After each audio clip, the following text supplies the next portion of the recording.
né? Quadradinho com a setinha, compartilhar tela.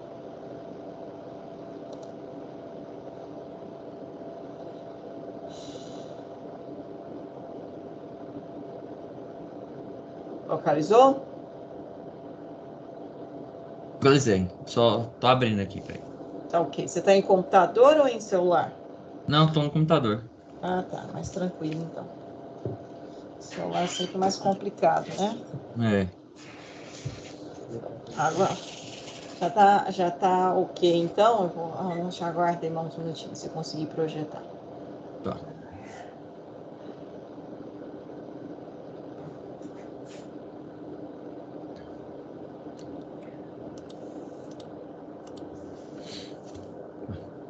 Peraí.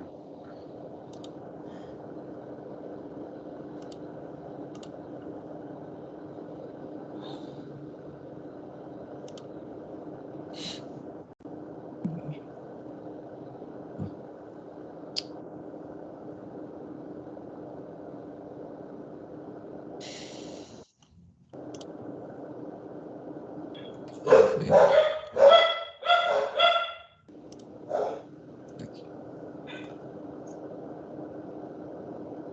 Isso. Aí pode colocar no modo de apresentação, Jefferson. Isso, sim. ok. Tranquilo. Tá todo mundo conseguindo ouvir o Jefferson, pessoal? Juliano, Érico, João, Tatiane. Hoje o pessoal tá reduzido, né? Mas vamos lá, vamos acreditar, né?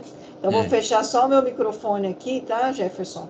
Tá bom. Mas você pode começar. Boa apresentação para você. Obrigado, professora. Então eu vou falar, fiquei com os capítulos 19 e 20 do livro Corrosão, do Vicente Gentil. O 19 é inibidores de corrosão e o 20 modificações de processo, de propriedade de metais e de projeto.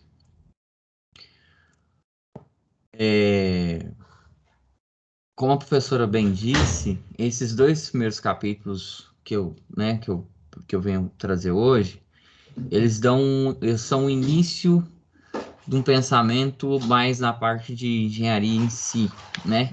Porque trata sobre, primeiro, no capítulo 19, sobre compostos, como bem está a definição aqui do Vicente Gentil, que eu achei interessante colocar, né? Definições são bem interessantes quando você consegue colocar elas para ficar mais fácil o entendimento, né? O inibidor é uma substância, uma mistura de substâncias que, quando presente em concentrações adequadas no meio corrosivo, reduz ou elimina a corrosão.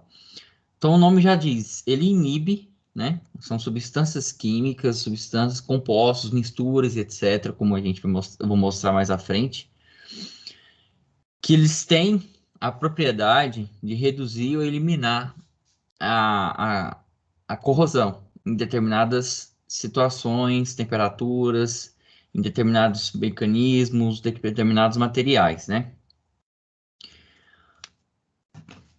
Aqui temos os aspectos a serem considerados para a utilização de inibidores, né? São 4 aspectos que a gente tem que observar na hora de utilizar um inibidor ou não.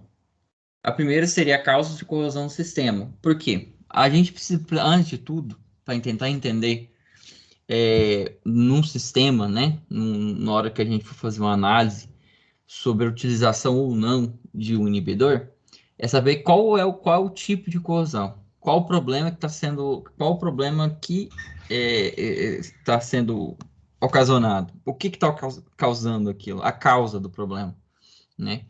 Então, sabendo a causa, a gente consegue, de certa forma, conseguir, como a professora já disse algumas outras vezes, os estudos quase já estão muito avançados, né? Hoje em dia já existem até tabelas determinando que tipo de material pode interagir com outros para evitar a corrosão, né? Que tipo de inibidor, em qual concentração, na qual quantidade deve ser utilizado para que a corrosão ela demore mais a acontecer, né?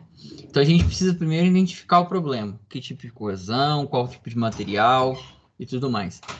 A segunda questão é o custo dessa utilização. Verificar se excede as perdas do processo.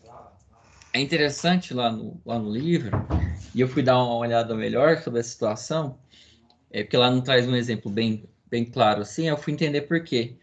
Dependendo do custo desse inibidor, porque existem vários tipos de inibidores, o valor é variado e tudo mais, é melhor você fazer por exemplo, uma chapa, você fazer uma chapa dobrada, né? Vamos assim dizer. Você colocar duas chapas, que evita, né?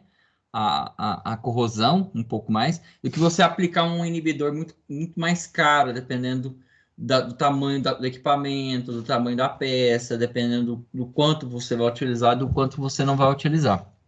A terceira questão são as propriedades e os mecanismos de ação dos inibidores a serem utilizados, que é a questão de verificar a compatibilidade. É aqui que a gente consegue entender um pouco mais sobre exatamente os elementos, os compostos que vão ser utilizados ali. Tanto o material da máquina, no nosso caso, mais na parte de engenharia mecânica da máquina em si, ou de qualquer outro tipo de engenharia, que é a questão genérica dos metais, com os inibidores, o que compõe esses inibidores. Tem uma tabelinha lá na frente que fala sobre, que é lá no capítulo 20, que a gente fala sobre as modificações de propriedades dos metais, que é muito interessante, que fala sobre essa questão de mudar as propriedades dos metais, adicionar carbono, por exemplo, que aí você consegue manusear e manipular, vamos assim dizer, o metal, para que ele fique mais adequado à sua necessidade de um projeto, por exemplo, né? E a questão 4, as condições adequadas de edição e controle, né? Evitar inconvenientes, como a toxicidade. Essa aqui é uma questão dos inibidores inorgânicos. Daqui a pouco a gente fala sobre as classificações. Uma das vantagens dos inibidores orgânicos é exatamente essa baixa toxicidade. Hoje em dia existem os inibidores verdes, que as pessoas gostam de falar e tudo mais, exatamente por conta da baixa toxicidade, né? Os inorgânicos já são mais tóxicos um pouco. Mas a gente vai falar um pouco mais sobre isso logo à frente.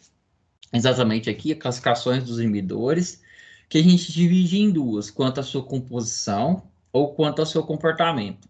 Quanto à sua composição, orgânicos e inorgânicos.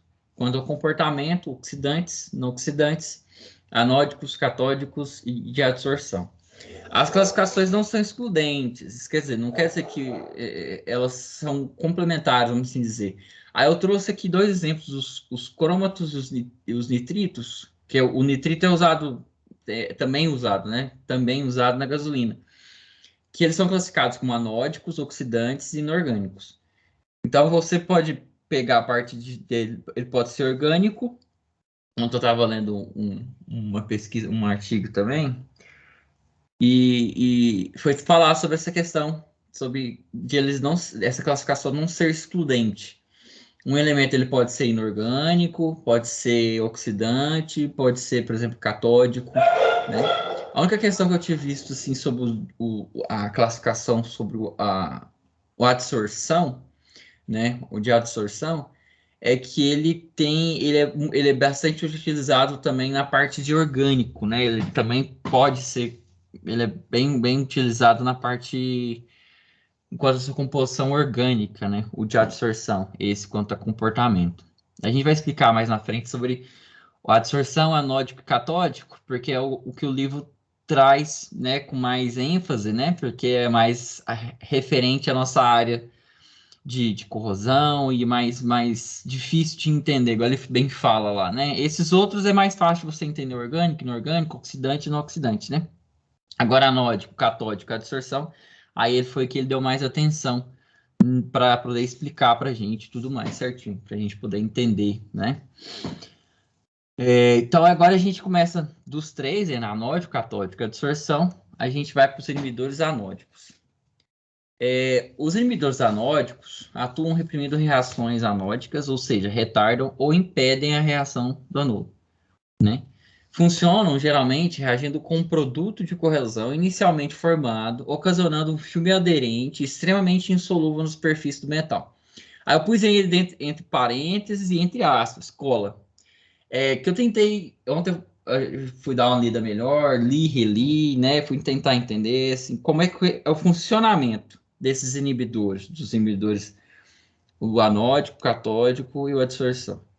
Eu queria entender realmente qual era o funcionamento e a diferença de cada um. Tem a parte química e tudo mais, né? A questão das estruturas, das reações. Mas eu queria entender assim, na prática, como é que eu ia conseguir identificar, como é que eu ia conseguir entender realmente o funcionamento, o que que ia diferir uma da outra de forma bem visível, de forma bem palpável para a gente entender. Aí eu coloquei entre parênteses nas três, eu, por exemplo, coloquei cola. Por que cola? Ele, eu vi a apresentação que a professora colocou como modelo, né? Que a questão dos inibidores, eles têm essa ideia de fazer uma proteção, né? Não é bem proteção, a professora mesmo você falou na apresentação do modelo que não é bem proteção, seria mais uma forma de retardar a ação da corrosão, né? Os inibidores, eles têm essa função.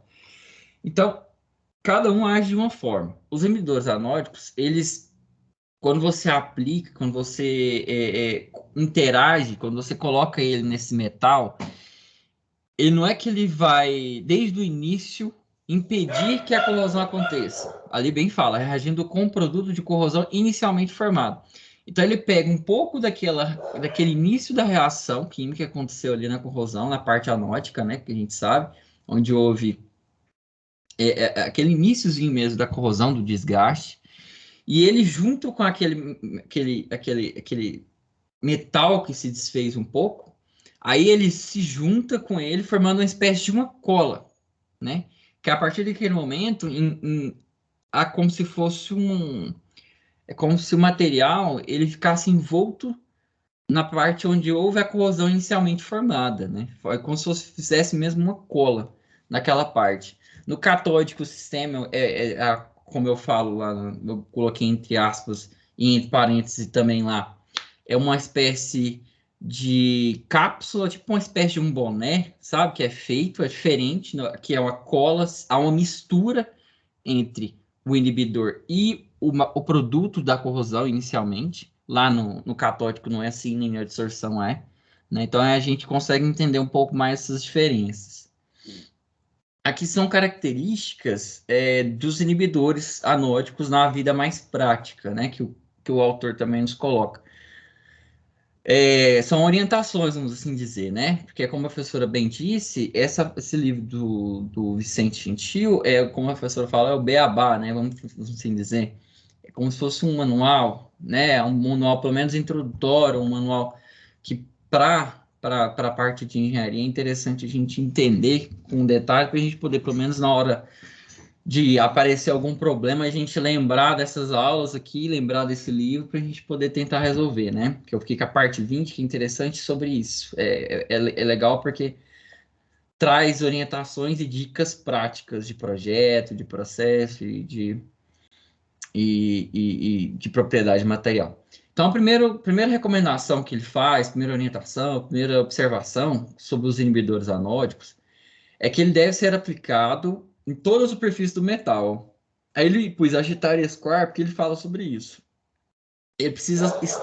O inibidor precisa ser aplicado em todo o metal, todo o equipamento, toda a peça que você quer que aquele inibidor, ou que seja orgânico, inorgânico, oxidante, não oxidante, seja aplicado e que realmente ele surta seus efeitos, produza seus efeitos de inibir a atividade corrosiva, ele precisa estar sobre toda a superfície do metal. A gente vai ver que o catódico já não tanto.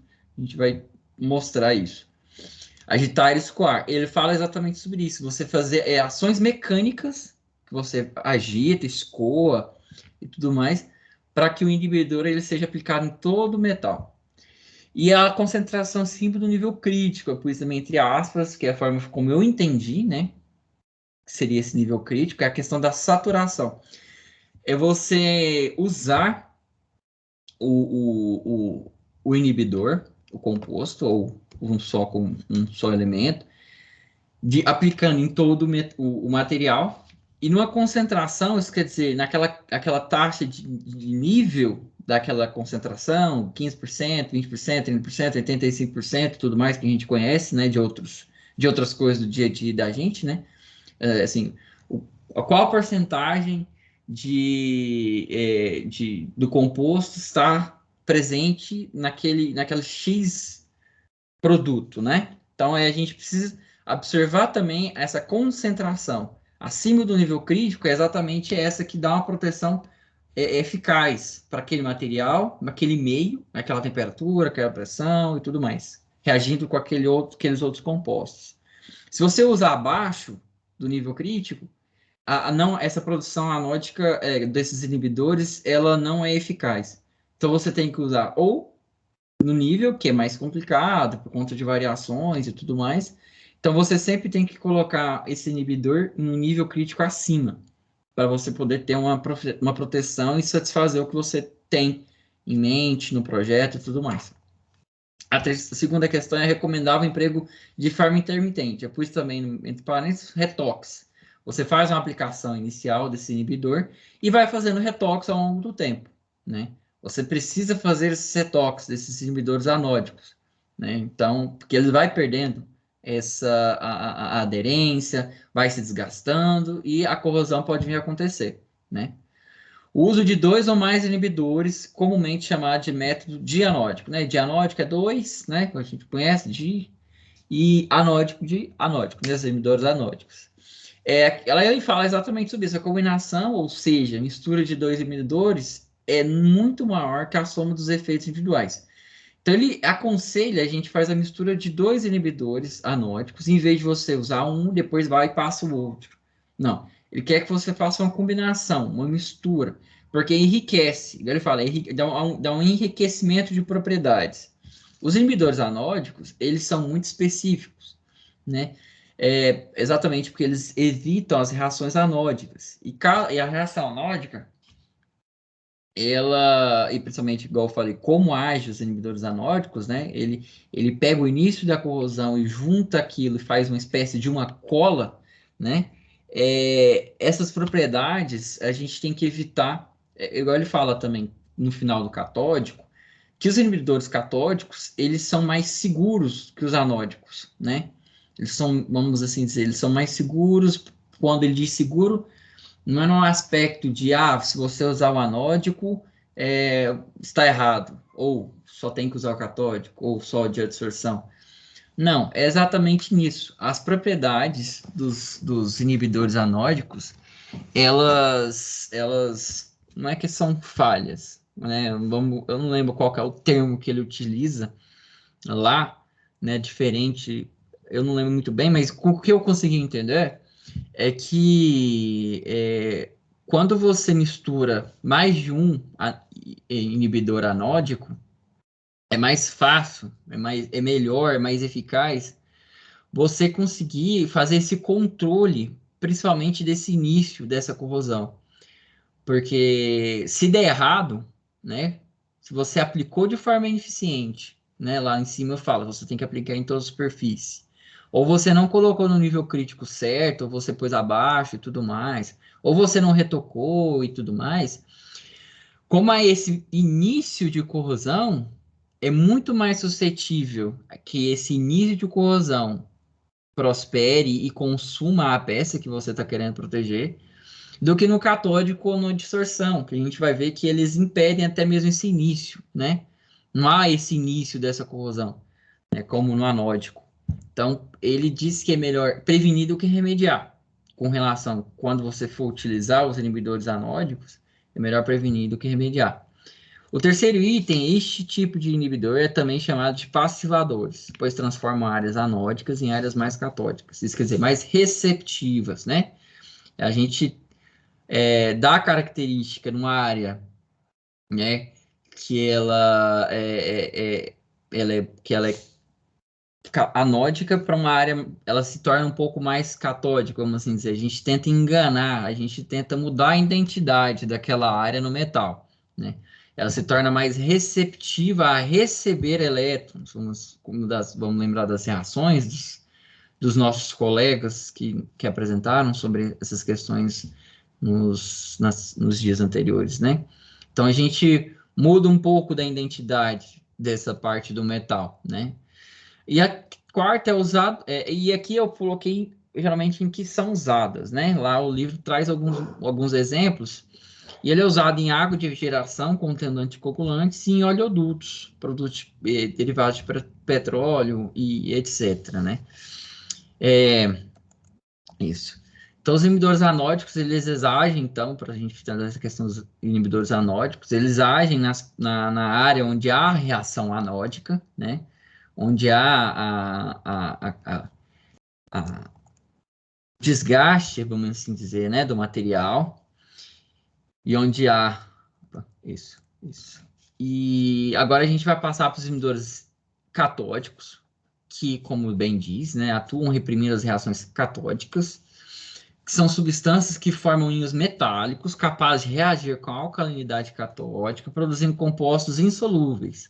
Esses compostos insolúveis envolvem a área catódica, impedindo a difusão do oxigênio e a condução de elétrons, inibindo assim o processo catódico. Aí eu coloquei, encapsula a matéria, né?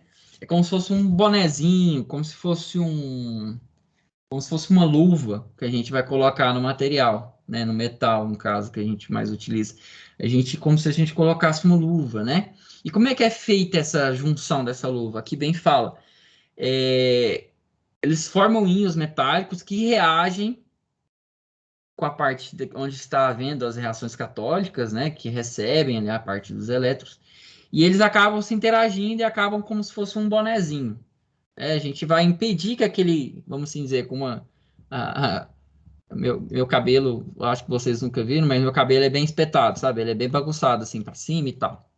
Então, boné, ele dá uma ajeitada ali, ele dá uma organizada, para evitar que meu cabelo, por exemplo, interaja com o meio ambiente, com o ambiente corrosivo que tá fora, vamos assim dizer, né? Meu irmão fica zoando que meu cabelo é é racista hoje em dia, né? Antigamente não era, não. Mas hoje em dia é racista, falando que meu cabelo é meio de bombril, que enferruja e tudo mais. Então, essa ideia do bonezinho é bem interessante, porque é bem essa ideia, sabe? Do inibidor catódico, assim. Do anódico é uma cola, faz uma espécie de uma cola, de um cimento ali, de uma argamassa, em volta do material da parte anódica. E os inibidores catódicos é como se fosse esse bonezinho, como se fosse uma luva, né? Que interage ali com os elementos, caso vai fazer a absorção dos elétrons, e a gente acaba encapsulando ali a matéria para evitar ali a redução. Aí aqui traz a questão que eu falei sobre por que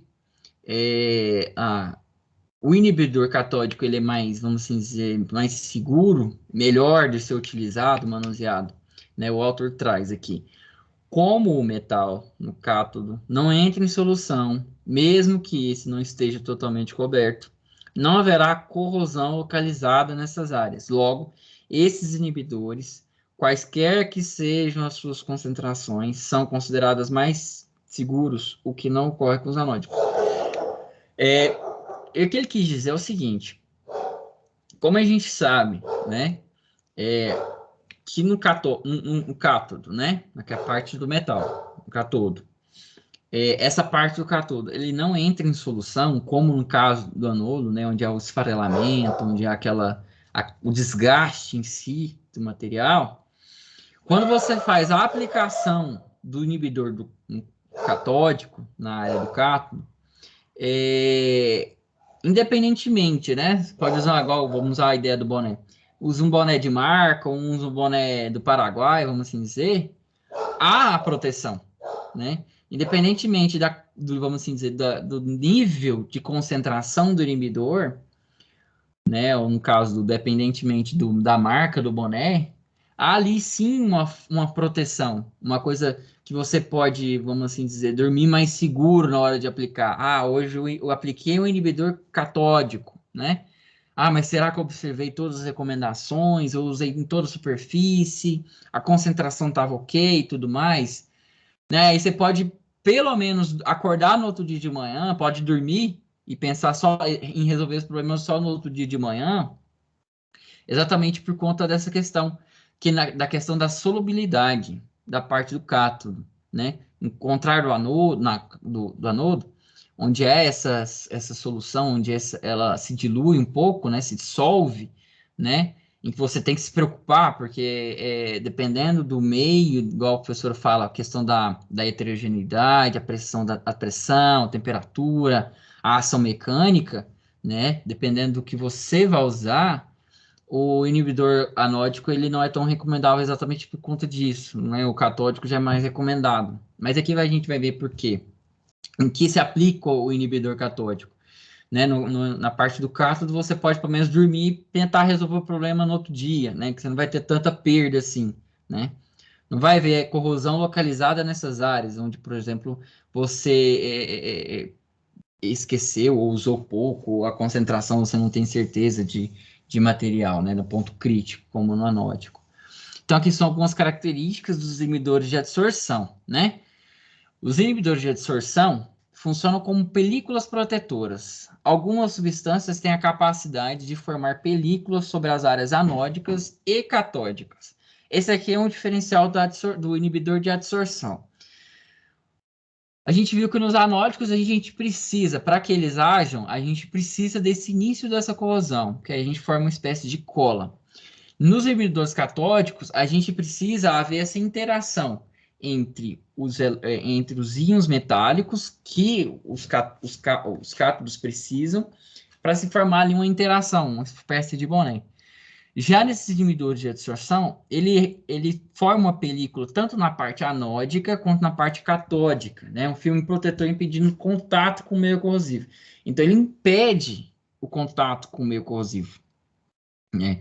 Eu vi uma imagem interessante que o inibidor anódico, um exemplo bastante interessante, ele é bastante utilizado também, já no caso, para a gente trazer um paralelo aqui, já quando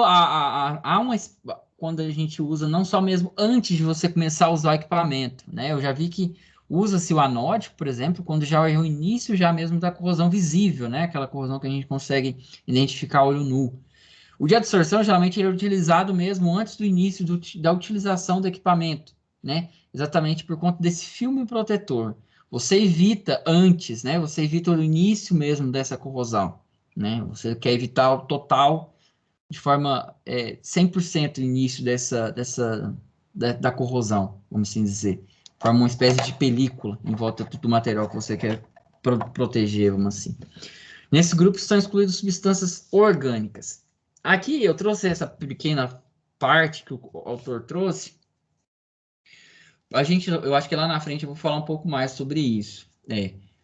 Na parte lá de uso dos inibidores e tudo mais. Porque os inibidores de adsorção, ele tem uma família muito, muito, muito orgânica, vamos assim dizer, né? São mais naturebas, são inibidores mais naturebas. Eu estou usando essas palavras, professora, porque fica mais fácil para eu conseguir entender. Foi mais fácil para eu entender e acho que é mais fácil para meus colegas entenderem, né? Que a gente ainda, nosso conhecimento na área, principalmente de engenharia, química, não é tão vasto como o da senhora, então a gente tenta usar essas palavras de mais fácil entendimento para a gente poder absorver melhor, né? As coisas dos textos, dos artigos que a gente leu, né? Que eu li um tantinho bom, professor, para poder entender sobre essa parte aqui de inibidores e de diferenças de projetos. Porque ele segue uma linha, é utilizado uma linha mais orgânica desse tipo de inibidor. Não quer dizer que, igual eu falei, não quer dizer que não existam os inorgânicos. Existem sim os inorgânicos, mas usa-se, né, com mais frequência alguns tipos orgânicos. Aí aqui é uma parte interessante. As películas de proteção ocasionadas pelos emissores de absorção são afetadas por diversos fatores. Velocidade do fluido, volume, concentração. Ele enumera umas 5 mais lá, mas uns 5 fatores a mais, assim. Vamos para como que afetam, né, as películas de proteção desses tipos de inibidores aqui, de adsorção. Eu coloquei esses aqui que eram os primeiros que estavam lá, mas também porque são os mais interessantes da gente poder dizer, né? Velocidade do fluido, volume e concentração do inibidor. A gente falou sobre a concentração no inibidor catódico, no inibidor anódico, que é extremamente fundamental, né? E no catódico, que é interessante, igual eu falei, a gente pode pelo menos dormir, aí no outro dia a gente tenta resolver o problema, que ele dá uma segurada. Aí aqui fala por que da concentração do inibidor, volume, né? Quanto você utiliza daquele inibidor, e a velocidade do fluido, né? A concentração do inibidor na questão de adsorção, ele também é importante, exatamente, vamos assim dizer, por conta dessas áreas anódicas, né? Porque como ele forma uma película tanto na área anódica quanto na área catódica, e a reação dele é diferente também, a gente tem que observar que ele é um tipo de inibidor, vamos assim dizer, multiuso, né? Você pode usar tanto em uma área do metal quanto na outra área do metal, né? Já os outros você tem que aplicar em cada um no seu respectivo local, na sua respectiva região. Então você tem que observar no inibidor de adsorção as preocupações que você teria com os anódicos e com os catódicos. Você tem que ter as duas preocupações. Quais são as observações que você tem que ser feitas com os anódicos e os catódicos no de adsorção? É uma soma, vamos dizer, né? É uma soma de preocupações, uma soma de fatores que alteram as películas de proteção nos inibidores de adsorção. Aqui fala que os inibidores de adsorção são eficazes mesmo em concentrações pequenas, né? Exatamente por conta dessas características de soma entre os dois. Você tem que preocupar com a concentração? Tem que preocupar com a concentração, com o volume, com o meio, com tudo mais. Mas eles são eficazes. Não quer dizer que eles são 100% eficazes, né? A professora mesmo falou que esse negócio de 100% na química, na física, na matemática é meio complicado a gente poder dizer, né? 100%, 100%. Né? Como a gente falou lá nos anódicos, tem que ter os retoques, né? Tem que ser feito os retoques, tem que ser feito uma análise para ver se está ou não retardando assim, o efeito da corrosão de forma correta, no tempo certo, né? O tempo que você planejou que aquele inibidor iria agir, né? Esses inibidores de adsorção, eles são... Eu coloquei depois mesmo. Eles têm um aspecto de... Eles são bastante utilizados mesmo, assim, no seu grosso, na sua maioria, na indústria, né? Tanto na indústria petrolífera, que utiliza bastante nos inibidores, eu vou colocar lá na frente, eu coloquei 2 exemplos que ficam mais fácil da gente entender. A indústria petrolífera, tem um colega nosso que gosta bastante da Petrobras e tal. Na verdade, não é só um colega, não. Todo mundo, na verdade, nem gostaria de trabalhar um pouquinho lá, né? A remuneração é legal, o trabalho é interessante. A demanda, né, por novas tecnologias é que faz com que as empresas invistam em pesquisas e tudo mais, no ensino, e criem, né? Essa parte de inibidores é interessante, porque eu fui procurar alguns manuais e tudo mais, eles derivaram todos de pesquisas, assim, as criações vieram de empresas que tinham uma demanda, encomendaram uma pesquisa, encomendaram um produto, né, para um instituto de pesquisa, alguma faculdade, algum grupo de pesquisadores, e eles criaram. Então, boa parte desses inibidores que a gente tem hoje no mercado, eles derivaram exatamente da demanda industrial. Não foram igual, por exemplo, a penicilina, que foi um acidente, ou uma coisa assim. Não, foi um particular que financiou a pesquisa com o intuito de criar um produto para satisfazer a sua necessidade, para inibir a corrosão ou impedir que seja a corrosão, né? Então a gente falou desses 3 primeiros inibidores, catódico, anódico e de adsorção, e a gente, né, o autor do livro, ele traz sobre essa questão da proteção temporária, né? Os inibidores anteriores, né, de modo geral, quando ele diz, é mais na parte de utilização mesmo, em si, do equipamento que você quer proteger. Aí ele trouxe essa questão das proteções temporárias. Por que proteções temporárias? Aqui fala sobre a parte de fabricação, estocagem, transporte. Isso afeta a forma como a gente manuseia esse equipamento antes de fazer a instalação, antes de colocar esse equipamento, esse metal em utilização, interfere no resultado final dos produtos, do que você quer produzir em si, né? Então, esses inibidores de proteção temporários, eles não são usados no equipamento inteiro, como um todo, de forma igual, uniforme e tudo mais. Eles são usados geralmente em peças fundamentais, ou peças, como ele falou, peças críticas, né? Isso quer dizer que são peças que não podem, de forma alguma, na verdade, sofrerem um aspecto corrosivo antes do início, né, do desgaste natural da utilização, né? Então a gente protege e usa esses inibidores para proteção temporária exatamente para evitar esse desgaste prévio, né?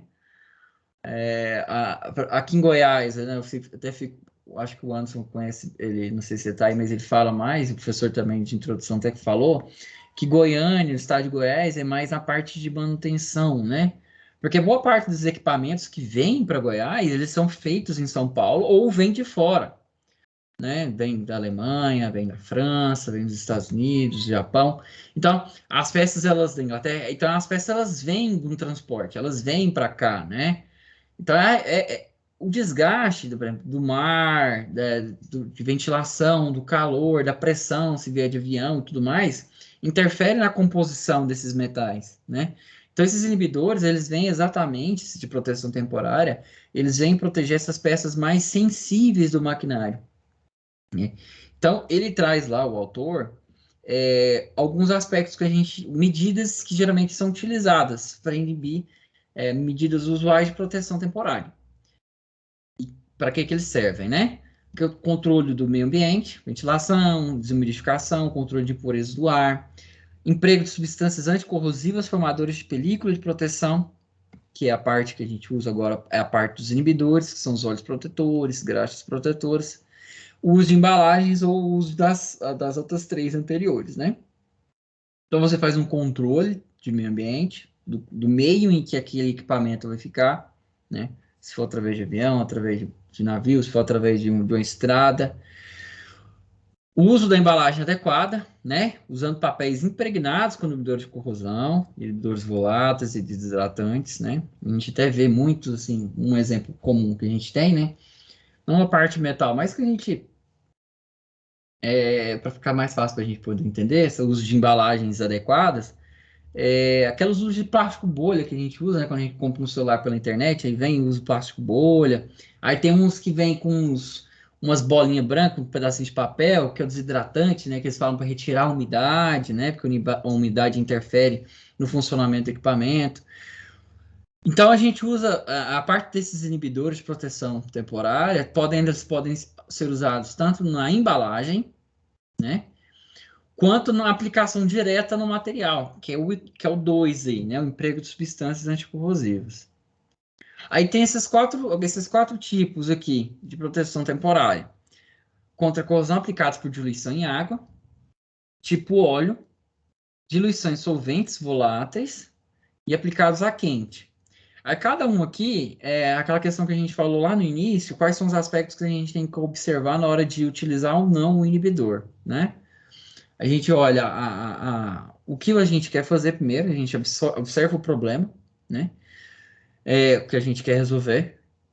Depois a gente observa a composição, a interação do meio com o metal que você quer proteger, né?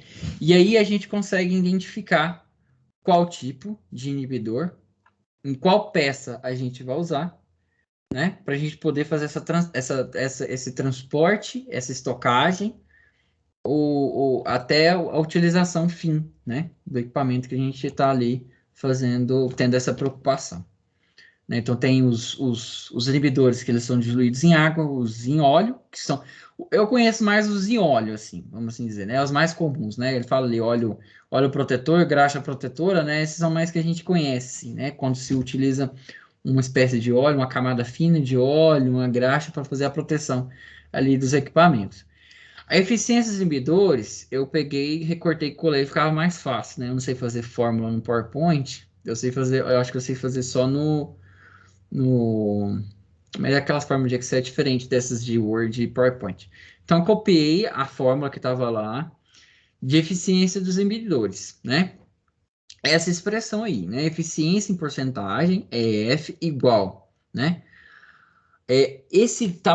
A leitura está um pouco complicada, né? Mas é o T da taxa de corrosão sem inibidor, menos a taxa de corrosão com o uso de inibidor, dividido pela taxa de corrosão sem uso de inibidor, vezes 100. Essa é a eficiência, esse é o cálculo que se faz, né, pelo menos é o que o autor nos traz, da eficiência do inibidor. Eu não sei se eu coloquei a tabela, eu tinha colocado duas tabelinhas, eu tinha colocado, não está aqui.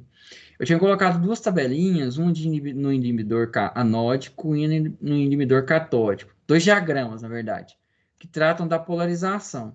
Que aí a gente conseguiria entender qual é a reação, como o inibidor age, inibindo, né? Vamos assim dizer, a corrosão, né? A taxa, né? Vamos assim dizer, para a gente poder entender. Eu sei que eu tinha colocado aqui, mas não coloquei, não. Mas tudo bem. Então, esse aqui é o cálculo de eficiência dos inibidores, tanto do anódico, catódico, de absorção, etc. Os temporários, é um cálculo, uma formulazinha. Então, a gente agora passa para os empregos dos inibidores. Eu trouxe dois exemplos aqui, um de decapagem ácida e um da indústria petrolífera. Na indústria petrolífera, por exemplo, os inibidores são usados em grande escala, como eu disse, pois permitem o emprego de material metálico de construção mais barata, diminuindo o uso ou diminuindo o custo do equipamento. Aqui na frente, isso, no capítulo 20, isso, no capítulo 20, ele trata sobre essas questões que existem vários tipos de metais. Existem aqueles metais que eles são menos corrosivos, e existem aqueles metais que são mais mecânicos, mais fáceis de você fazer a maneabilidade, são mais dúcteis, né? São mais fáceis de você fazer construções com aquele tipo de metal. Então você pega, né, para a indústria petrolífera, você precisa manusear bastante com metal. Você tem que fazer várias formas, né, vários produtos com aquele metal. Então muitas das vezes, aquele metal que ele é mais fácil de manuseio, ele é mais suscetível à corrosão. Então o que você pensa? Ah, ele é mais barato. Então aí vai aquela questão que a gente tem que olhar lá também, lá no início, né, da utilização do inibidor. O custo, né, o outro aspecto é a questão do custo. Faz-se cálculos, observa-se o custo que vai ter. É mais vantajoso eu misturar o metal para ele se tornar mais dúctil e menos corrosivo, ou uso esse mais dúctil, né, mais fácil de manuseio, e aplico um inibidor para controlar a corrosão, né? É feito esse cálculo, né, para ver qual é de menor custo. Ou uso o inibidor ou faço a mescla dos metais, que a gente vai ver ele um pouco mais na frente. A decapagem ácida, né, que é um exemplo de visual para a gente poder visualizar melhor. Soluções aquosas de ácido são usadas para retirar a carapeta ou casca de laminação para permitir uma boa aderência do revestimento a ser aplicado. A parte de revestimento é de um colega posterior a mim, né, que vai falar sobre os revestimentos, tipos de revestimentos e tudo mais. Mas os inibidores, ele é interessante porque ele traz esse aspecto também de, vamos assim dizer, ele é como se fosse a pré-aplicação de um revestimento também. É interessante isso também, eu entendi lá, que ele pode ser sim um revestimento, o inibidor ele pode ser um revestimento, mas ele também tem essa função de pré-revestimento. Ele facilita a aderência de uma nova aplicação de um novo produto, né? Geralmente nos equipamentos a gente não utiliza só um produto para proteção anticorrosiva, a gente utiliza mais de um, né? A parte de revestimento, os colegas vão dizer mais, que a parte de proteção em si, bem como a professora disse lá, que eu ouvi nos modelos que a professora passou, a parte de revestimentos em si é assim, vamos assim dizer, propriamente dita, a parte de proteção contra a corrosão, né? Os inibidores têm essa função de retardar, de dificultar a corrosão. Já o revestimento é assim, ele tem a principal função do revestimento, é a ideia de proteger, vamos assim dizer, dar um bloqueio, blindar 100%, vamos assim dizer, a interação do meio com o metal que você quer proteger, né? Então, o inibidor também tem essa característica de poder fazer esse vínculo entre o metal a ser protegido, ou o material a ser protegido, e o revestimento, né? É interessante essa característica também do inibidor, esse aspecto de pré-revestimento, né? Esse aspecto de Um pré-revestimento, vamos dizer. Eu achei interessante também esse outro exemplo. Lá o autor ele enumera vários outros empregos dos inibidores, mas eu achei interessante esses dois por conta desses dois aspectos anteriores, né, que eu trouxe. A questão da indústria petrolífera, a questão do custo, que é feita essa análise de custo, e faz um vínculo com o capítulo 20, né, que trata sobre os processos, projetos e propriedades dos metais, e traz essa curiosidade, que os inibidores também têm esse aspecto de pré-revestimento, né? Eles podem ser um revestimento? Podem. Em alguns casos, podem. Mas ele também tem esse aspecto de pré-revestimento. A gente agora vai para o capítulo 20, modificações de processos, de propriedades de metais e de projetos, né? Eu trago sempre as frases... Sim, professor. Só um minutinho. A gente pode passar das 8h30 ou a gente tem que parar às 8h30? Como é que é? Pessoal aí, os outros colegas, você que tem... Porque a gente volta às 10h30, não foi isso? Era das 7h30 às 8h30, porque parece que me falaram que teria aula a partir das 8h30. João, Tatiana? Tem aula de desenho, professora. Jefferson, que são 8h21. Porque a modificação de processos, ela é um pouco mais... Quer dizer, você tem aí quantos slides para discutir? Eu acredito que pelo menos uns 8. Mais ou menos isso, professor. Porque aí a gente começar e parar, fica ruim, né? Esse capítulo. Podemos, então, pode começar antes das 10h30 ou não tem como, gente?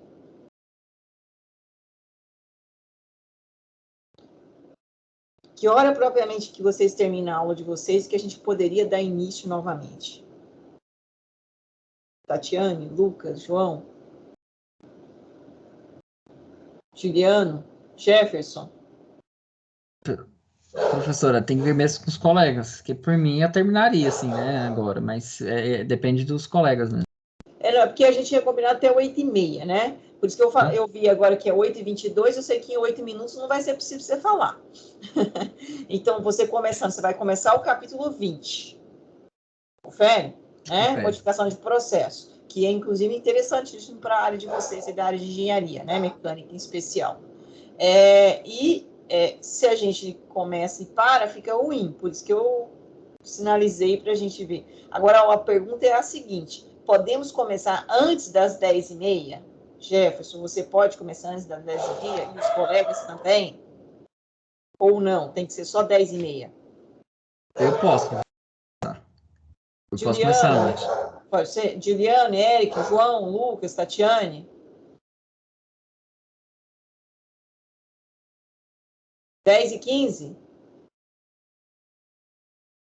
Professora, a aula de desenho acaba 10h15, né? Então 10h20. Vamos começar aí 10 minutos antes. E dá 5 minutos para vocês irem ao banheiro. Professora, Sim. a aula de desenho começa às 9h15. A gente tem até um caldinho até a aula. Então não é 8h30. Podemos continuar então, pessoal?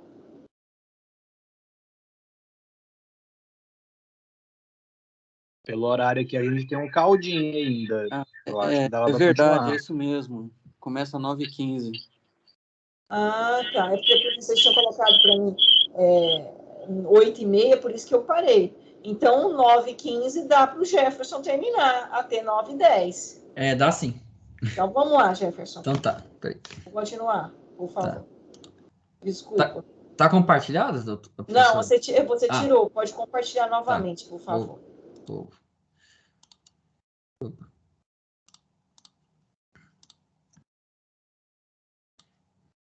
Aqui.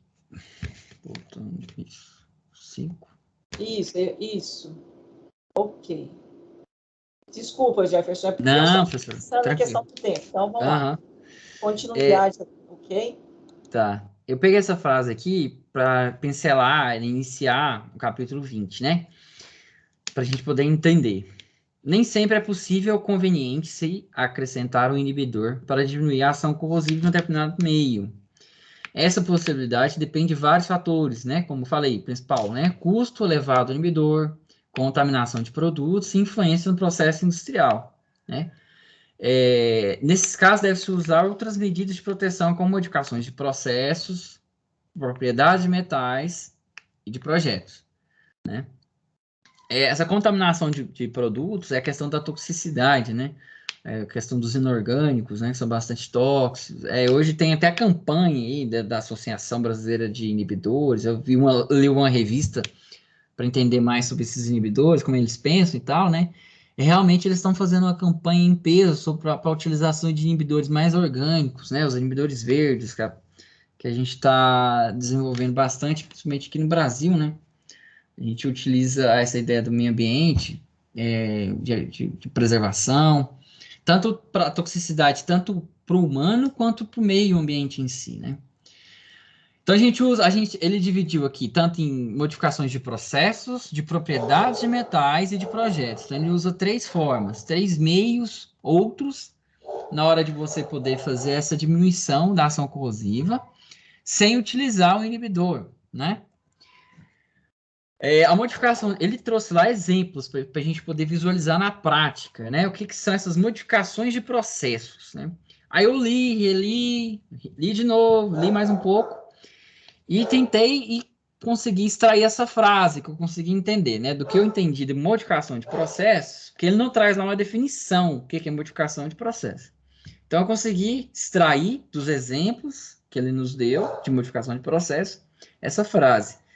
Evitar que compostos não corrosivos interavam com os compostos, tornando-os corrosivos, né? Aí ele trouxe esses 2 exemplos que eu achei mais fácil da gente poder visualizar também, né? Por que essa modificação de processo, como ela acontece, como ela ocorre, né? Aí fala, solventes clorados não são corrosivos para diversos materiais metálicos. Então, tá vendo? Então, são compostos não corrosivos. Mas, em presença de água aquecida, pode sofrer hidrólise, formando ácido clorídrico, que é corrosivo. Então, você pega algo que não é corrosivo, no caso aqui, solvente clorado, e se ele entra em contato com água aquecida, que pode, né, porventura sofrer hidrólise, forma um ácido clorídrico que é corrosivo. Então, a gente tem que ter isso em mente, na hora da gente poder usar, por exemplo, um solvente clorado, né? Não deixar ele em contato com a água aquecida, né? Porque se houver interação entre os dois, pode ser que aconteça a produção do ácido clorídrico e haja a corrosão. Mesma questão do titânio aqui, ó. O titânio resiste ao cloro úmido, mas se oxida com ignição em presença de cloro seco. Então, até mesmo o estado da matéria, do componente, do elemento, do composto, interfere, né?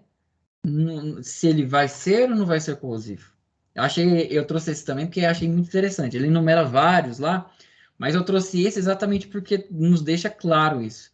Que qualquer questão, qualquer coisa, tanto de estado físico da matéria, temperatura, pressão, no caso aqui, água aquecida, né? Eu fui ver por que é água aquecida, né? Aí ele fala sobre isso, a questão da temperatura. Se ela fosse uma água fria, uma água... a hidrólise, nesse caso aqui dos solventes clorados, elas não ocorrem, então evita a corrosão. Né? Aquela questão da heterogeneidade, que eu acho que foi o Anderson que trouxe, né? Questão das mudanças, diferenças de potencial, né? A questão, lá no final é interessante sobre a questão da solda, né? A solda contínua e a solda descontínua, intermitente, que deixa frestas e tudo mais. Interessante, porque tem um desenho, fica mais fácil a gente entender um pouco mais. Então, a gente consegue entender essas modificações de processos, né? Principalmente nós da área de engenharia mecânica, que a gente não consegue ver muito bem por dentro, né? Eu lembro, acho que é um professor mesmo que fala, um professor meu de engenharia uma vez, que é a terceira vez que eu tento fazer engenharia mecânica, né?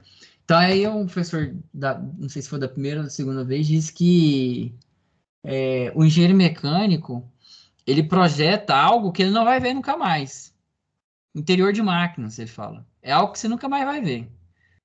Você presume que o que você fez aqui do lado de fora vai dar certo lá de dentro. Você não consegue ver o que você fez, né? As interações químicas, as reações mecânicas. Você torce, você cruza os dedos para dar certo. qualquer coisa acontecer lá dentro, uma diferença de temperatura, de pressão, uma interaçãozinha química diferente lá, joga todo o seu trabalho fora, né? E a máquina também fora, o dinheiro do seu cliente fora, né? Então, a gente que ali na frente fala eu trouxe também uma frasezinha do autor que eu acho interessante. Enquanto engenheiros, né, diferentemente dos técnicos, os engenheiros, eles tentam prever o problema para que ele não aconteça, né? Torce, né, enquanto está utilizando aquilo que você projetou, aquilo que você criou, para não dar problema, porque depois, para resolver, geralmente é mais caro, mais difícil, e no caso da engenharia mecânica não tem muita solução, né? Igual o professor falava, um professor meu uma vez, ele era engenheiro civil, mas dava aula para pessoal da engenharia mecânica, né? Ele falava assim, ó, no meu caso, se, por exemplo, der algum problema estrutural, numa viga, num pilar, eu consigo ver, identificar. Eu entro numa casa, entro num prédio, eu consigo bater o olho e saber. E resolvo. Hoje em dia tem formas simples de resolver problemas estruturais de prédios e tudo mais. O mecânico é complicado. Você não vai conseguir só através do barulho da máquina, ou só através de resultados analíticos e tudo mais. Muitas vezes você tem que abrir o equipamento, né, para realmente identificar qual é realmente o problema, né? Então, essas questões de processos, como a professora bem disse, é muito interessante, muito importante, principalmente para a gente, que sofre com isso, né? A gente projeta algo que a gente nunca mais vai ver, né? A gente cria algo que provavelmente a gente nunca mais vai ver, e a gente vai ficar torcendo para aquilo, para aquilo que a gente construiu, a gente projetou ou executou, dê certo. As interações, as temperaturas, as pressões, dê tudo certo, né? Então, ele traz aqui as modificações de propriedades de metais. Eu dei uma pincelada anteriormente, lá nos inibidores, sobre essas propriedades de metais, né? Sobre a questão do custo. Qual é mais barato? Eu usar um tipo de inibidor ou alterar a propriedade do metal? Como alterando essa propriedade do metal, né? Através da adição ou mescla de compostos metálicos, a fim de se obter ligas metálicas, né, mais dúcteis, quer dizer, mais fácil manuseio, né, para poder fazer formas de peças e tudo mais, e mais resistentes à corrosão. Quer dizer, a gente melhora na propriedade mecânica e melhora a resistividade dos agentes corrosivos. Aí a gente tem que observar. A gente ali na frente fala, ou eu uso um metal com propriedade mecânica melhor e aplico o inibidor nele para evitar os efeitos corrosivos, ou eu faço essa mescla, essa modificação. Aí a gente tem que olhar a questão do custo, principalmente, né? O custo é importante. Como eu bem disse, boa parte dessas tecnologias aqui, elas não foram desenvolvidas por acidente, né? Essas tecnologias, elas foram desenvolvidas através de uma demanda necessária, principalmente da indústria. Aqui é uma tabelinha que ilustra bem, né? Que está lá no livro, que ilustra bem essa questão do manuseio das propriedades dos metais. Aqui a gente tem os 4 itens: ferro puro, ferro forjado, ferro fundido e aço carbono, né? E o tempo de exposição que ele colocou aqui como parâmetro, né? Paradigma de 1 ano. E que fala perda de grama por decímetro quadrado. Então aqui a gente vê, vamos assim dizer, a grosso modo, a corrosão, taxa de corrosão do ferro e de ligas que derivam do ferro. Então a gente tem aqui na água uma variação até relativamente pequena, né? Em relação à água potável, a porcentagem não é tão grande assim. Eu digo não tão grande aqui, né? Visivelmente, nas casas decimais. Mas na prática, na vida real, essa variação aqui dá uma diferença tamanha lá no fim das contas. Porque aqui fala de decímetro quadrado, né? Imagina uma máquina, né? Enorme. Então, quanto mais material você usa, mais desgaste vai ter. Então, essas 0,1, 0,2, 0,3 aqui, no fim das contas, dá uma diferencinha boa. Mas, para ilustrar, né, que no mundo ideal, a professora bem gosta de usar esse termo, é pouca, né? Mas aí a gente vê uma variação maior aqui, NaCl 3%. Agora na parte aqui, essa do fim, né? Ela já tem uma variação, nesse terceiro elemento aqui, de interação, ela é gritante, principalmente do ferro fundido, né?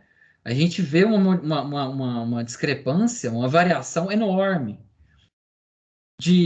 da taxa de corrosão do ferro fundido, por exemplo, do ferro puro, né?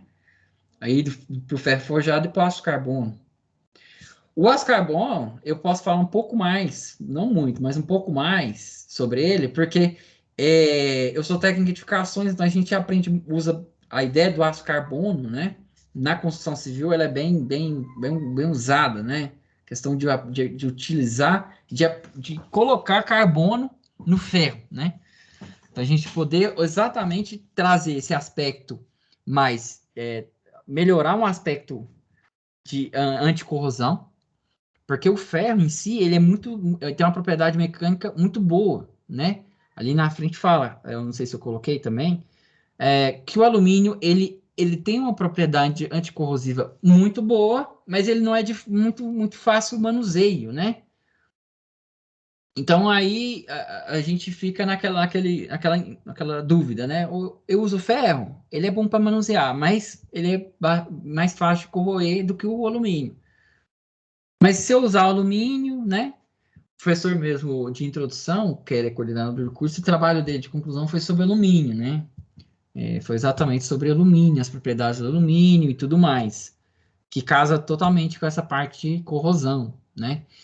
Então a gente consegue ver aqui uma diferença quando a gente usa só o ferro mesmo, puro, o ferro forjado, em que ele há já ali uma adição de outros compostos, não é ferro 100%, o fundido e o carbono. A gente vê ali uma variação na interação com os compostos, né? Por exemplo, numa NaCl 3%, o aço carbono, ele é que tem a maior taxa de corrosão, com a água potável também, mas o ferro fundido com ácido, ele é o maior, né? Então a gente tem que realmente analisar. A professora falou que existem tabelinhas hoje, né? Existem tabelas enormes, né, de interações. O que é compatível um com o outro? Na parte projeto, logo à frente, eu coloquei sobre essa questão de compatibilidade de materiais, de compostos. Coloquei só alguns exemplos. O autor coloca vários, né? Eu coloquei só alguns para a gente poder entender melhor, né? Qual metal interage melhor com tal outro metal ou com outra solução, né? Com outro líquido, com outro fluido, né? Isso a gente tem que prestar bastante atenção exatamente por conta dessas questões aqui de processo, né? A gente está de propriedades de metais, mas tem tudo a ver com processo, né? Então, dependendo do tipo de metal que a gente usa, a gente não pode utilizar esse tipo de metal com determinado composto. Então, vai ocorrer a corrosão que a gente está tentando evitar, né? Essa é a frase que eu achei interessante, né? Do autor. Ele faz uma conversa, ele conversa com a gente que está lendo o livro, né? Que é a parte de modificação de projetos. O engenheiro projetista, quando for especificar os detalhes de um projeto e determinar os métodos de fabricação e de montagem de estruturas de equipamentos, necessita aplicar inteligentemente seus conhecimentos sobre corrosão, para não incidir em erros que poderão significar grandes perdas futuras. Exatamente naquela questão de você fazer, cruzar os dedos e não torcer para dar tudo certo, né? Ele fala exatamente sobre isso aqui. Então a gente tem que pensar muito bem antes de agir, antes de fazer, criar alguma coisa e executar alguma coisa, exatamente por conta disso aqui. Porque podem ser perdas tão grandes que não vai ter como corrigir, não tem como solucionar, né, o problema. Né? Então a gente vai estar jogando fora, vamos assim, nosso tempo, dinheiro, né? Não só nosso, mas das outras pessoas também. Então a gente tem que pensar muito bem antes de fazer. Aqui ele trouxe lá também essa figurinha. É espessura de corrosão. Aumenta a espessura para compensar o consumo de corrosão durante o período previsto de utilização. Essa figura é interessante também. Por quê? Ele colocou aqui, né, duas, né, como se fossem duas chapas, dois equipamentos, duas peças desse metal na forma que eu quero. Aí tem uma parte dentro e uma parte fora. Aí eu coloquei esse exemplo interessante porque a gente casa lá com o inibidor. Você lembra que eu falei que a gente tem que ver o custo do inibidor e tudo mais? Então, aqui a gente consegue visualizar pelo menos num fragmento de um projeto, exatamente sobre isso. Muitas das vezes é melhor, é mais barato você não usar o inibidor e fazer uma dupla, né? Você fazer duas figuras metálicas e uni-las, do que você ter só uma e passar o inibidor. A gente tem que ser inteligente, tanto na parte de custo quanto na parte técnica, né? A gente tem que usar a técnica, mas a gente também tem que olhar a parte do custo também, né?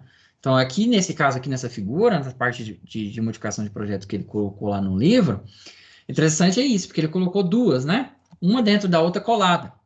Por quê? Provavelmente, dependendo do material, dependendo do que esse recipiente com que esse recipiente vai ter contato, é mais vantajoso você colocar duas camadas desse metal do que você deixar um e o inibidor.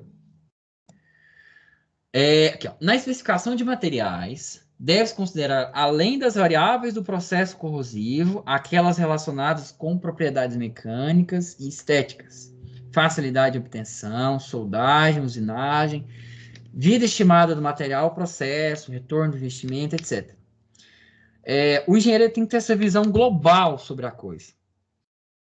Não é só, como eu falei, você aplicar o conhecimento técnico. Você tem que olhar isso. As propriedades mecânicas, estéticas também. A facilidade de obtenção ou não daquele material.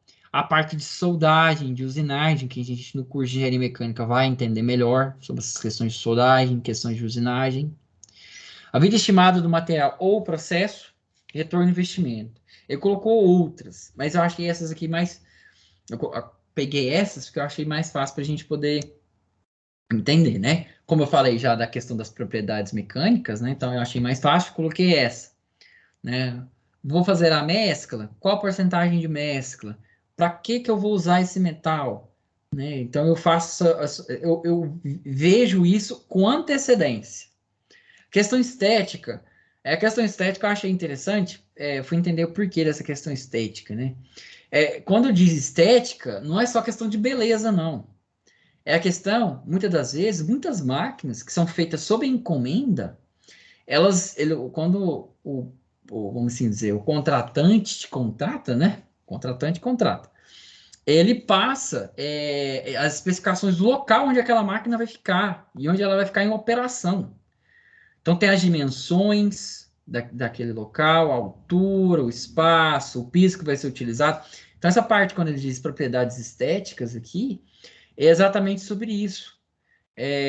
Como aquela máquina ela vai interagir com o meio onde ela vai ficar, né? Eu estou dizendo máquina porque é nossa área de mecânica.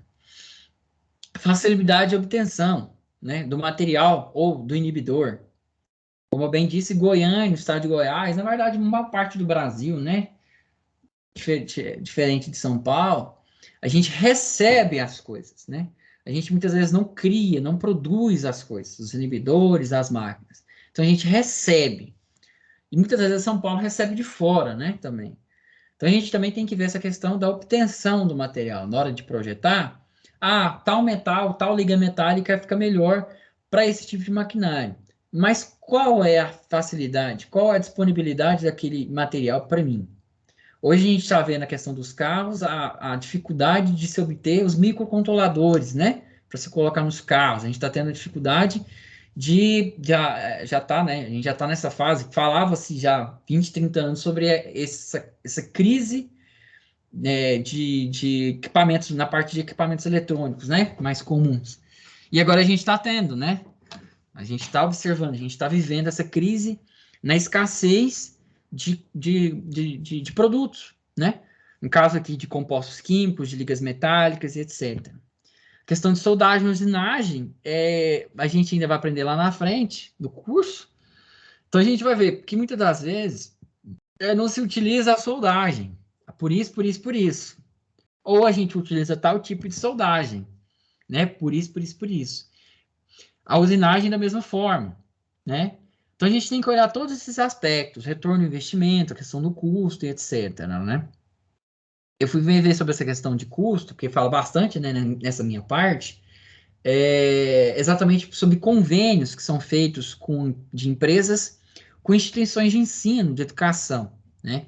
Existem muitos locais que têm esses convênios das escolas de engenharia com as empresas em si, né? Mais locais, são mais convênios locais. Lá, por exemplo, a Petrobras tem convênio com a Federal do Rio de Janeiro, porque é lá no local onde eles utilizam e tudo mais, que é de mais fácil acesso aos laboratórios, a fazer os testes que eles precisam e tudo mais, em alto mar e etc, né? Então, a gente tem que, na hora os engenheiros projetam e executam, óbvio, né? Mas a parte de projeto ainda é exclusiva dos engenheiros, vamos assim dizer, né? Os técnicos, eles não têm tanto acesso a essa parte de projetar os equipamentos. Eles ficam mais na parte de execução. Os engenheiros mais nessa parte de projeto. Por isso que essa parte de projeto é interessante para a gente também. Aí aqui ele traz lá várias figuras que eu acho interessante, que eu achei interessante no livro, que ele traz essas figuras, né? Fica mais fácil para a gente visualizar. Aí eu trouxe 2 exemplos, além daquele primeiro, né? Sobre a questão dupla, né? De você usar duas chapas em vez de uma, né, em vez do inibidor. Ele traz outros exemplos interessantes aqui. Essa questão aqui da soldagem, né? Por que ele recomenda usar esse cordão de solda em vez dessa solda intermitente, né?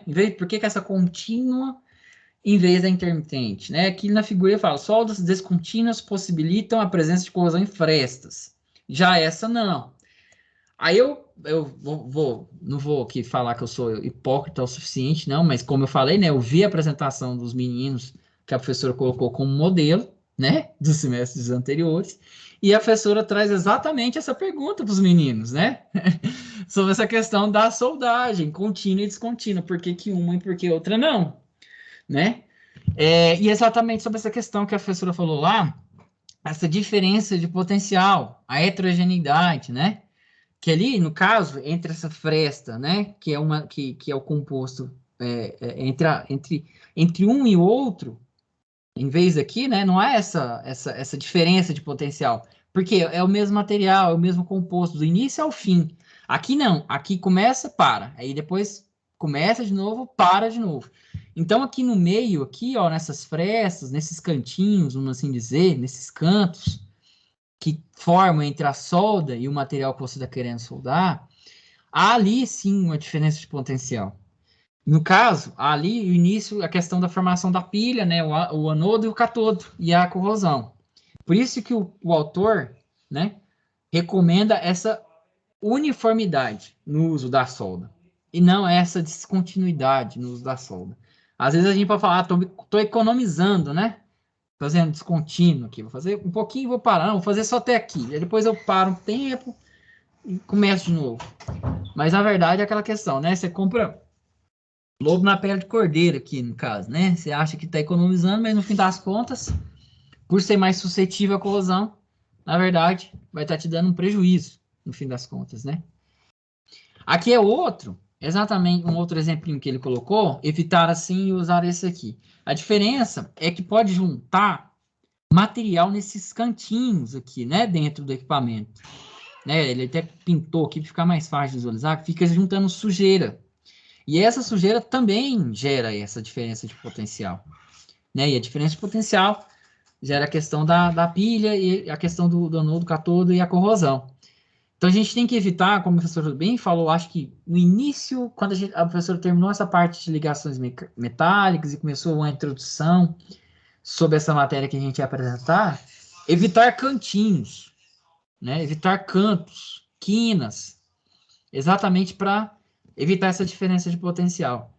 Então, na hora de projetar, a gente também, né, modificações de projetos, a gente tem que ter isso em mente, né? No todo, né? Não só nessa parte aqui de material e tudo mais, mas na parte de desenho também em si, né? Como esse caso aqui é a parte de desenho, né? Qual é mais eficiente, mais duradouro anticorrosivo, né? Qual vai evitar mais a diferença de potencial para evitar a corrosão do equipamento, né? Então é isso. Eu acho que eu tenha passado, que eu consegui entender dos textos. Eu li um tantinho legal, professora, porque eu não era um dos melhores alunos de química no ensino médio. Não vou aqui dizer não era. Então, tive sempre muita dificuldade com química, mas foi interessante estudar química agora com a senhora, porque além da aula, né, bastante é interessante, os textos facilitavam bastante, que a senhora foi passando durante o semestre, né, que a gente lia, relia, entendia, né, e aí a aula tirava as dúvidas para a gente. Diferentemente do ensino médio, o professor lê tal capítulo, estuda tal capítulo, tem uma prova, né, aí a gente decorava para a prova, fazia a prova e tchau, né. Aqui não, aqui a gente conseguia absorver através dos artigos e através desse trabalho final também, que a gente conseguiu tentar expor um pouco daquilo que a gente teve conhecimento durante o semestre, né? Sobre a questão das ligações, questões de diferença, de potencial, que é interessante, oxidação e etc. Ok, Jefferson, muito obrigada pela sua apresentação. Realmente percebe que você leu bastante. Né, quando o aluno apresenta, porque eu gosto do aluno realmente, né, fazer a apresentação, porque quando ele buscou, leu, todo mundo percebe, né? Fica claro isso, não tem o que discutir. E a função é essa, né? É realmente amadurecer as ideias. Mas você não foi aluno do Instituto, Jefferson, no curso de edificações? Fui aluno do Instituto. Mas não foi aluno meu, não? Não fui, professora. Tá, porque às vezes eu dou aula no curso de edificações também. Esse semestre, por exemplo, não estou com nenhuma turma de edificações, mas tem semestre que eu já trabalhei, né? Sempre estou no curso de eletrônica e eletrotécnica, né? Que é dos cursos técnicos que eu mais trabalho, mas também já trabalhei no de edificações.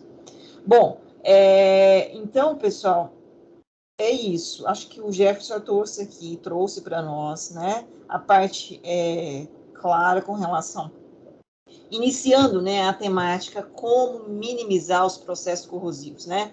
Isso você até pegou lá do Gentil, né, Jefferson, que ele diz, né, minimizar, retardar ou evitar. O termo evitar, a gente sempre coloca entre aspas, né, porque a gente não consegue 100%, nunca consegue. Você trouxe muito bem em todas as suas falas, mostrando que os mecanismos, né, para minimizar, retardar. Evitar 100%, não é possível, né? Não ter corrosão, né? O termo correto é esse, não ter corrosão, isso não existe. Por enquanto, não. Por enquanto, não chegamos nesse conhecimento técnico. Quem sabe um dia a gente chegue, né? Eu acho que seria um grande avanço, né, tecnológico, sem dúvida, né? E como você falou aí, está faltando, né, matéria-prima. E a gente está começando a lidar com essa situação. Há 20, 30 anos atrás já se falava nisso, mas hoje nós já estamos sentindo isso. Como será daqui 10, 20 anos aí para frente? Né? Bom, alguém gostaria de fazer alguma pergunta aqui para o Jefferson com relação a inibidores, anódico, catódico, absorção, né, que são os mais usados, que ele trouxe com todos os detalhes, e com relação à modificação de projetos e de processos? Esse é o primeiro caminho que nós estamos trabalhando, né, o primeiro grupo, que vamos pensar em minimizar a partir de todos aqueles conhecimentos. E o Jefferson trouxe muito bem, né? Assistiu lá o seminário, né? Viu que a professora sempre faz as mesmas perguntas, né, Jefferson? Então, precisa ficar precavido, né? Mas exatamente, né, a ideia é essa, estar voltando e batendo, para que a gente tenha clareza com relação a esses termos técnicos básicos, né? E aí você trouxe eles com clareza, aprendeu.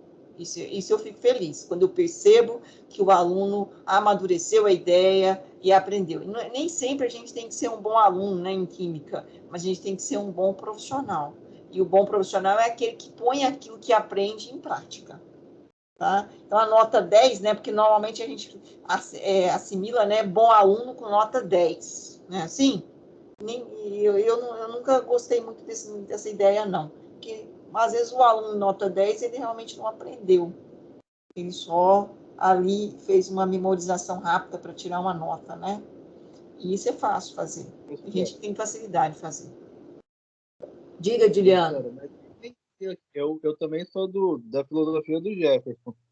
E a senhora está perguntando é porque tem coisa. Então, é melhor evitar que a senhora faça pergunta, tentando ir nas perguntas que você faria e responder ela durante a apresentação, para evitar depois ser apertado. Então, peraí, já que eu vou ser apertado nesse ponto, vamos estudar aquele trecho e vamos estudar e vamos já antecipar isso na apresentação, que a gente já diminui ali a chance de tirar a nota baixa, né? Eu acho que eu imaginei que o que ele estava fazendo foi isso e é o que eu estou tentando fazer. Na verdade, não é questão da nota, né, Juliana? É na questão do nosso aprendizado. É assim, a partir do momento que eu vou lá, leio o conteúdo, pesquiso, né, igual ele fez, buscou trabalhos, leu sobre inibidores, pensou, refletiu e trouxe a linguagem, né, mais simples, mais assimilável para os colegas, porque foi a que ele entendeu. Isso, gente, é que eu realmente gosto dos seminários.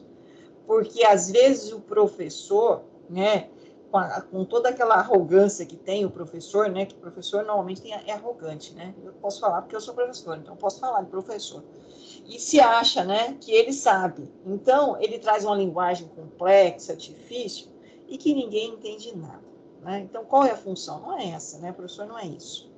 Então, a ideia nossa é que você busque, que você vá atrás e com aquele conhecimento básico que você foi adquirindo, e aí foi lá no ensino médio que você adquiriu, e aqui a gente tentou fazer uma pincelada nesse conhecimento básico, para que você amadureça. E isso é que eu gosto quando eu vejo, chegando no final dessas discussões, os alunos mudando de comportamento, mudando de posição, crescendo, né? Adquirindo a formação. E é isso, Jefferson. Você mostrou aqui a maturidade, né? Mostrou que realmente leu e buscou sobre o assunto. Não só você, né? Nós tivemos aí os colegas anteriores aí, né? O Lucas, a Tatiane também, né? O Anderson, que hoje não apareceu, mas que está sempre discutindo aí com a gente, viu, Juliana? É isso, a ideia de buscar entender a aplicação de eletroquímica. Gente, eu encontro com os alunos de engenharia mecânica, encontrava, né, porque tem 2 anos que a gente não vai ao instituto mais, mas que eles diziam para mim, nossa, professora, lá nas disciplinas, né, finais do curso, o que eu entendi, né, e o que eu amadureci, eu estudando, não foi você que me ensinou, não, porque não é o professor que ensina, né, gente?